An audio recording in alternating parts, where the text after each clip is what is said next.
In this video, I'm going to teach you how to log in to my Hotmail account. So when you try to search for Hotmail, it typically just shows you the Microsoft Outlook. This because it's formally called Hotmail right there. So in there, you just need to head over and then sign into it.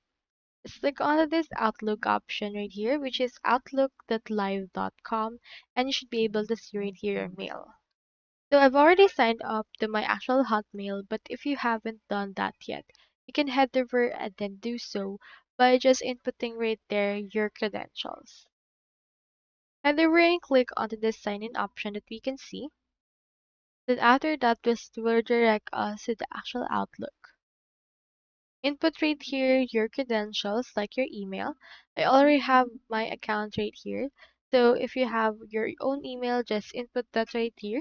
Click on next and then enter the password that you actually use for that particular account in order to log into your Hotmail. So that's all there is today, and I hope this video helped you